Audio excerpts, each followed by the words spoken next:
I've been thinking about setting up this website for so long, like literally years.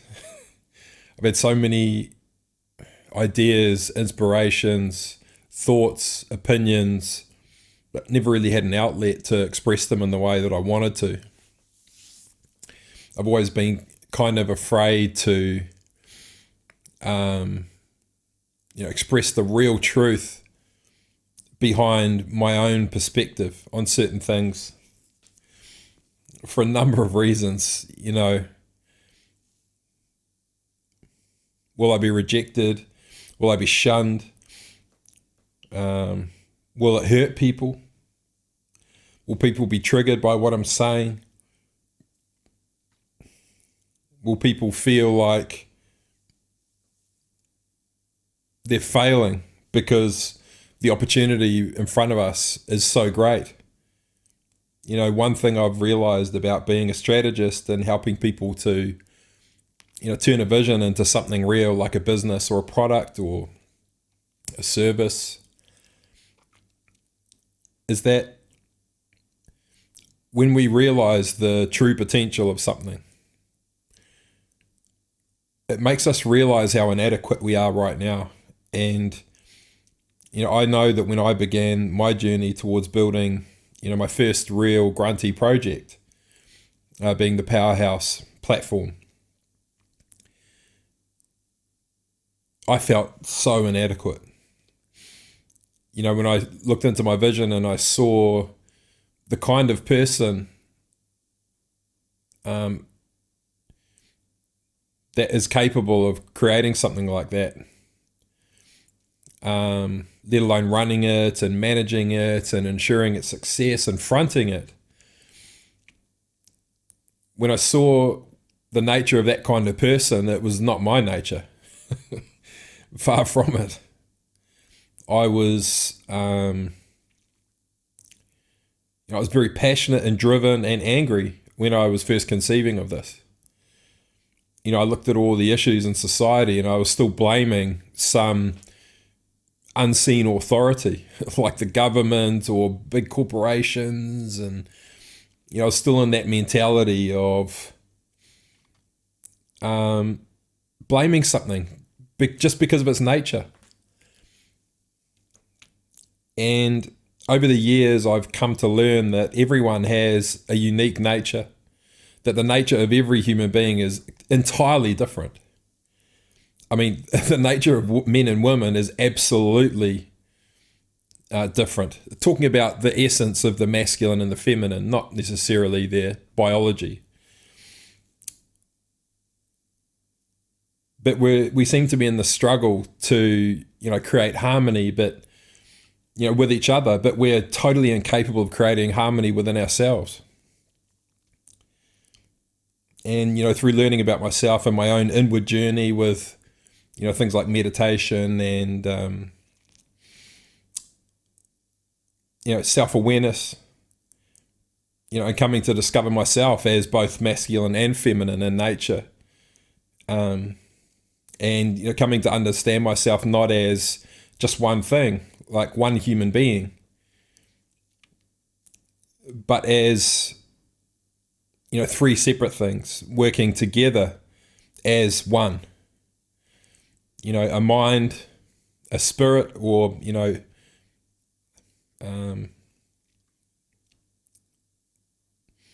energetic nature of myself, the nature of my mind, and those two things, contained within a biological system, a body.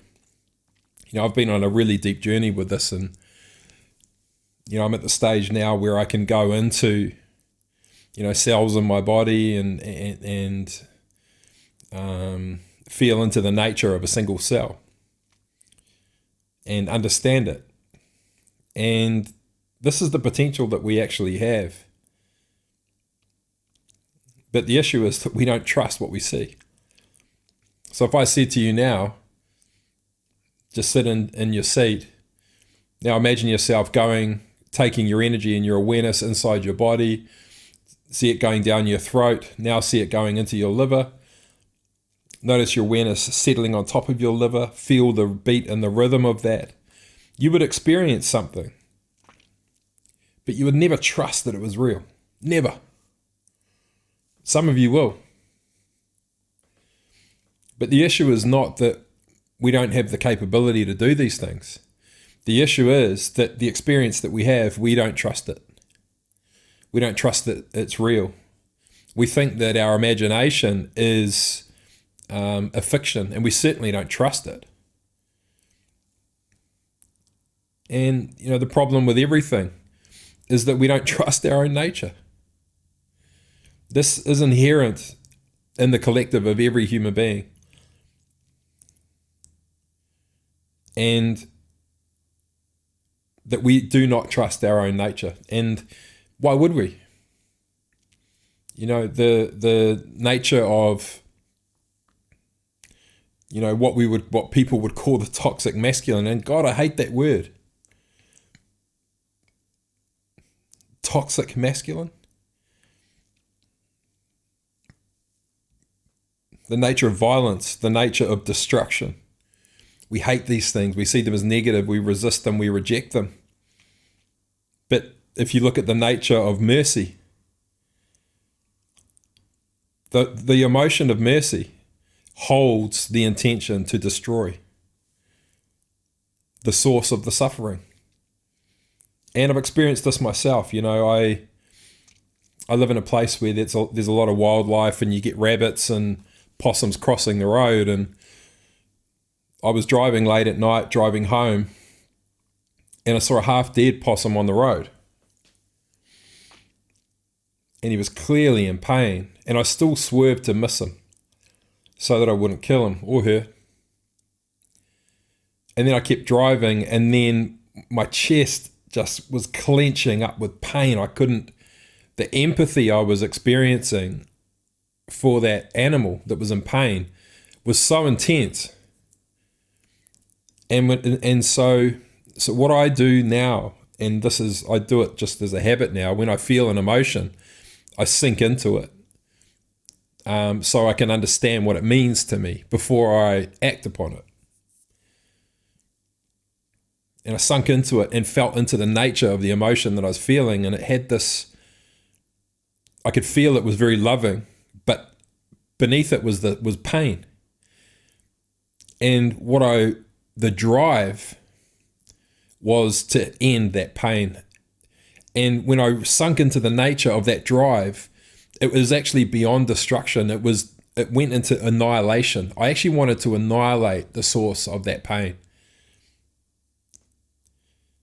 And how that wanted to outwardly manifest itself was through a desire to do a U-turn in the car, drive back, and run over the possum in order to end its suffering. Now, if you remove the context of mercy, let's say the possum was not in pain. It was just sitting there. If I did a U-turn, turned around and drove back to that possum, and then just planted my foot and ran it over, what's that then? How is that different to mercy? You see?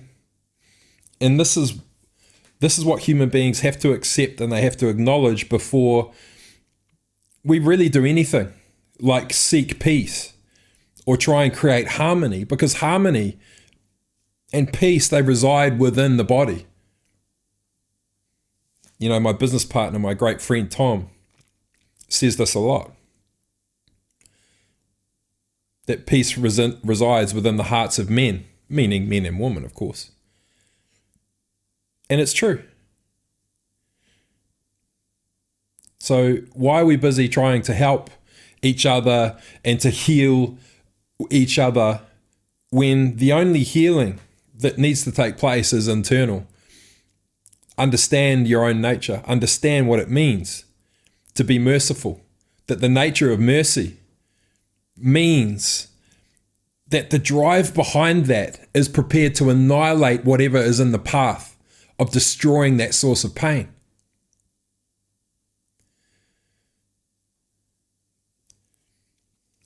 And the same thing goes for, nature. Nature has this same makeup: mind, spirit, and body. The planet, the cells within the planet, everything that contains atomic size. Everything that has atomic size has consciousness, has spirit, energy and motion, and it has consciousness, some form of mind. In a cell, it's a membrane, and that brain is its mind. Its perception, it determines the nature of the way it evolves. It's the same with everything.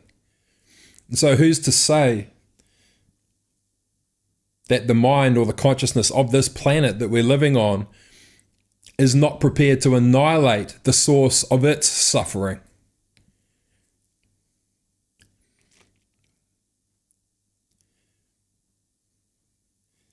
And this is where the ignorance of human beings comes in, where we believe that we're above nature or somehow not part of it. It's just not the case. Everything in nature arises. Everything in nature arises. And if you were to say, what is the nature? If you were to ask yourself, what is the nature of nature? It arises. And so if in the same way, I'm in my living room at the moment, but if I had someone that you loved sitting next to me, and I said to you, go and shoot a random person in the head, otherwise I'll shoot your loved one in the head,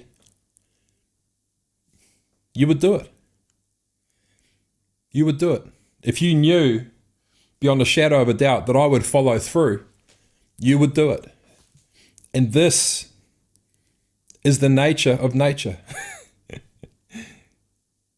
Everyone is capable of anything.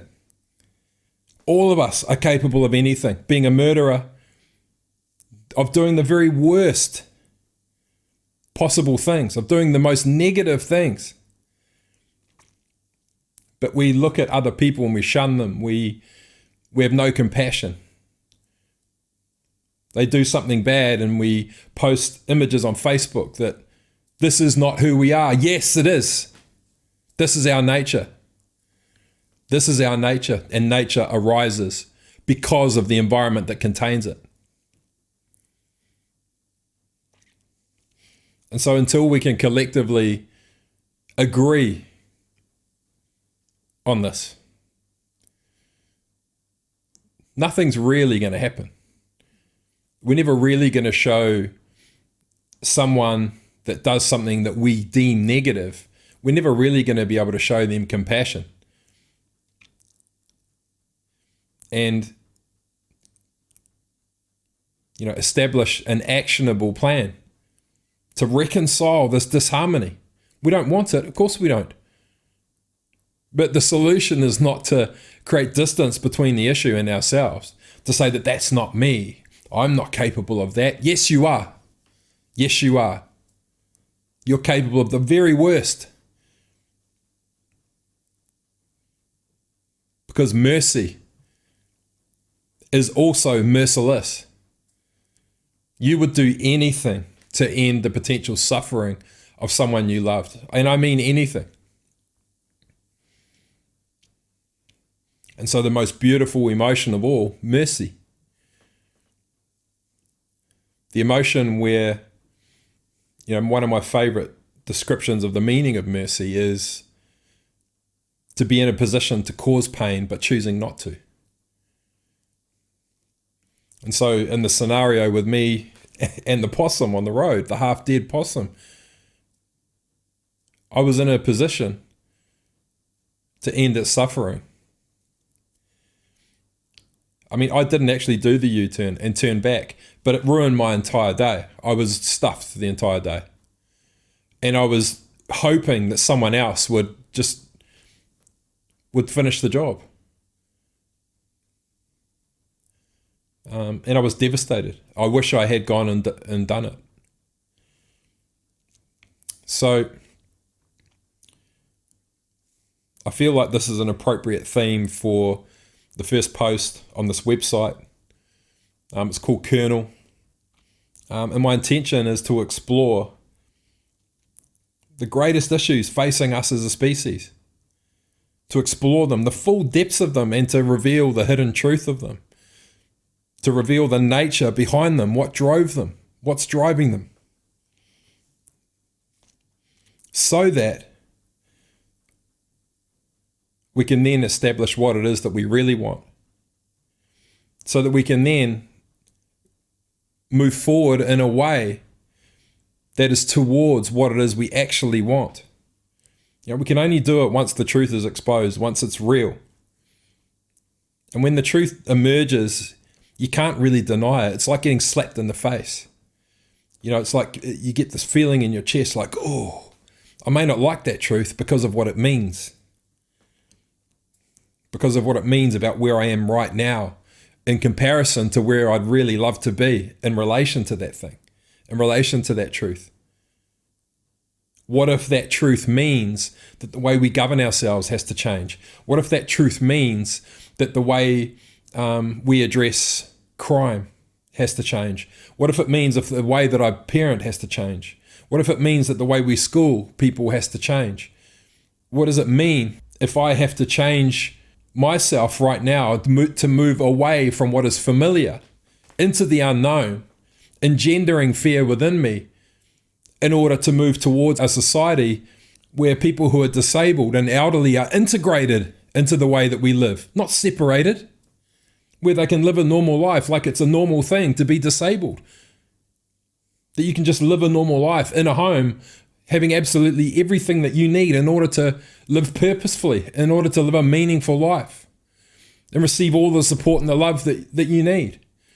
And the parents of the people who are disabled, they have enough support around them so that they can live a meaningful and purposeful life, that their life doesn't mean that they're just looking after someone with a disability.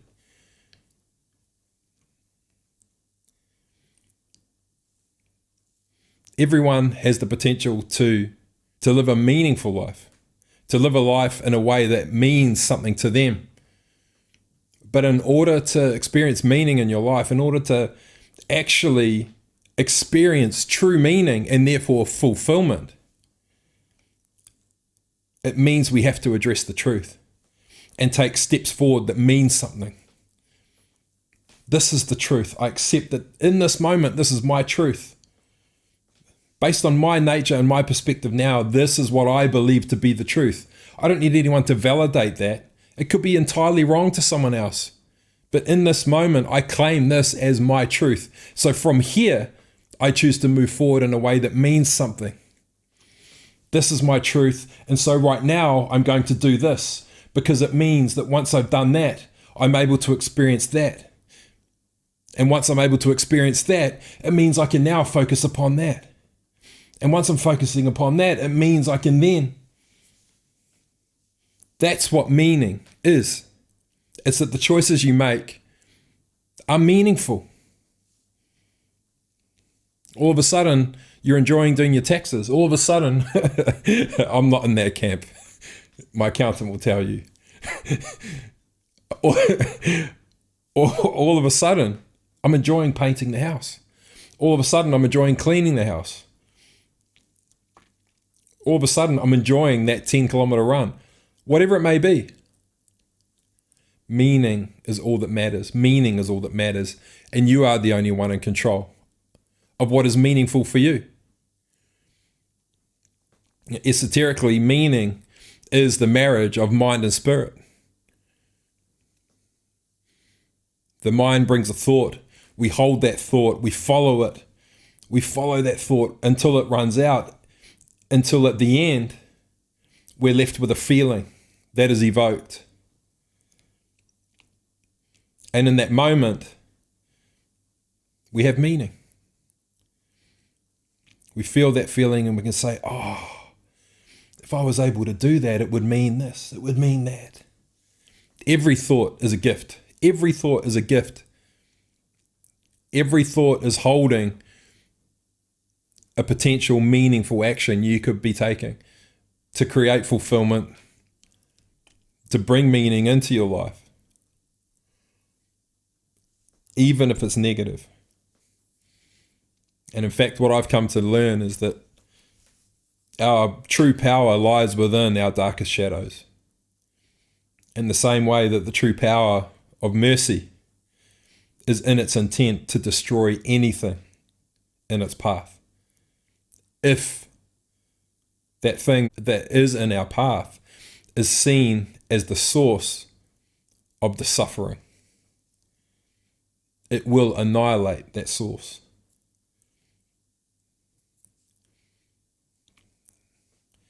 So, that feels like an appropriate place to finish. And so all I really want to say is that this is Kernel. All I want to do is reveal the truth, get to the hidden truth of everything.